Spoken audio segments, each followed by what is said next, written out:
चलिए आज सुधा मूर्ति की लिखी एक ऐसी कहानी सुनते हैं जो हमें याद दिलाती है कि सीखने की इच्छा और हिम्मत की कोई उम्र नहीं होती। ये कहानी है एक पोती और उसकी दादी के प्यारे से रिश्ते की और कैसे उनके प्यार ने एक नामुमकिन से लगने वाले सपने को हकीकत में बदल दिया। सीखने की कोई उम्र नहीं होती है। ये लाइन सुनने में बहुत सीधी सादी लगती है ना, पर हमारी कहानी की हीरोइन कृष्णा अक्का यानी दादी के लिए ये बात 62 साल की उम्र में जिंदगी का सबसे बड़ा सच बन गई। आइए देखते हैं कैसे। तो कहानी की शुरुआत होती है उत्तरी कर्नाटक के एक छोटे से गांव से।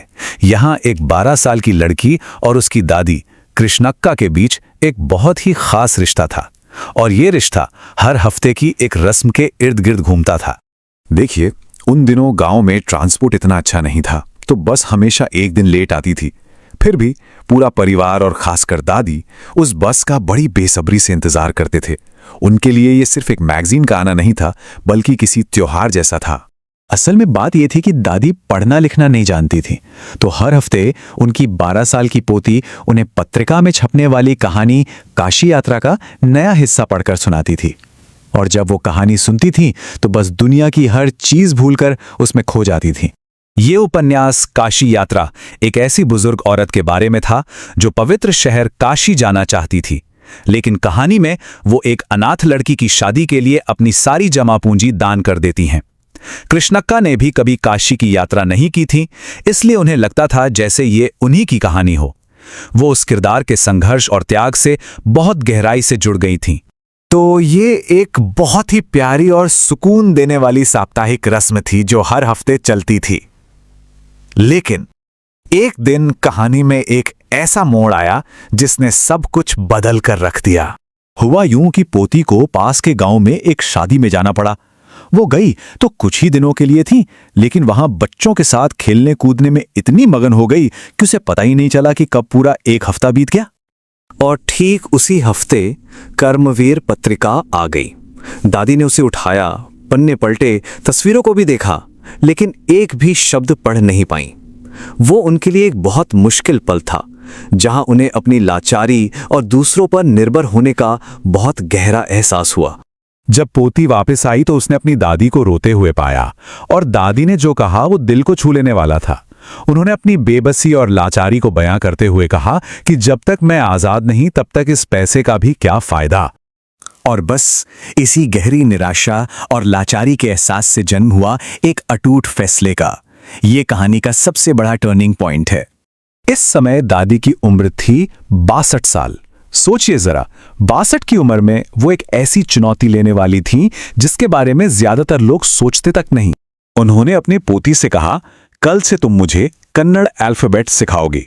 और सिर्फ इतना ही नहीं, उन्होंने खुद के लिए एक डेडलाइन भी तय की, दशहरे पर सरस्वती पूजा का दिन।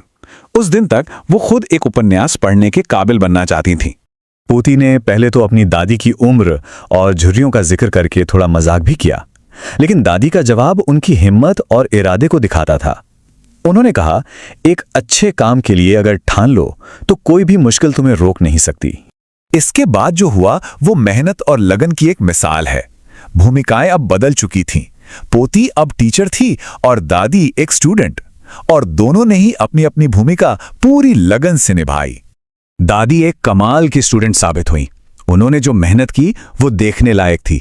वो पढ़ती, उसे दोहराती, लिखती और फिर सुनाती। उनका होमवर्क हमेशा समय पर पूरा होता था। वो अपनी नन्ही सी टीचर के लिए एक आदर्श विद्यार्थी बन गई। ये रिश्ता अपने आप में बहुत खास था। 12 साल की पोती अपनी दादी की अकेली टीचर थी और 62 साल की दादी उसकी पहली स्टूडेंट। इस सीखने सिखाने की प्रक्रिया ने उनके रिश्ते को और भी मजबूत बना दिया। और फिर आया दशहरे का त्योहार, वो दिन जिसका दादी को बेसब्री से इंतजार था। यही उनकी परीक्षा का दिन था, कहानी का सबसे भावुक पल। उस दिन पूजा के बाद दादी ने अपनी पोती को एक तोहफा दिया और फिर उन्होंने कुछ ऐसा किया जिसकी किसी ने कल्पना भी नहीं की थी। वो झुकी और अपनी 12 साल की पोती के पैर छुए। ये बहुत बड़ी बात थी, क्योंकि हमारी परंपरा में बड़े कभी छोटों के पैर नहीं छूते। ये सम्मान देने का सबसे बड़ा तरीका है। जब पोती हैरान हो गई तो दादी ने समझाया। उन्होंने कहा कि वो अपनी पोती के नहीं बल्कि अपनी टीचर के पैर छू रही हैं, जिसने उन्हें इतने प्यार से पढ़ाया और उन्हें आजाद बनाया। शास्त्रों में भी लिखा गया है कि एक शिक्षक का सम्मान करना चाहिए, चाहे उनकी उम्र या जेंडर कुछ भी हो। इसके बाद पोती ने अपनी दादी को तोहफा दिया, वही काशी यात्रा उपन्यास जो अब एक किताब की शक्ल में छप चुका था। और उसी पल दादी ने साबित कर दिया कि उन्होंने अपना लक्ष्य पा लिया है। उन्होंने किताब खोली और उसका टाइटल और पब्लिशर का नाम जोर से पढ़ा। वो अपनी परीक्षा में बेहतरीन तरीके से पास हो गई थीं। तो ये कहानी हमें एक बहुत जरूरी सवाल पर लाकर छोड़ देती है। कृष्णक्का ने 62 साल की उम्र में एक लक्ष्य बनाया और उसे पूरा भी किया। ये दिखाता है कि पक्के इरादे से कुछ भी मुमकिन है। सोचने वाली बात यह है कि क्या वाकई इंसान के सीखने की कोई आखिरी समय सीमा होती है या शायद होती ही नहीं है।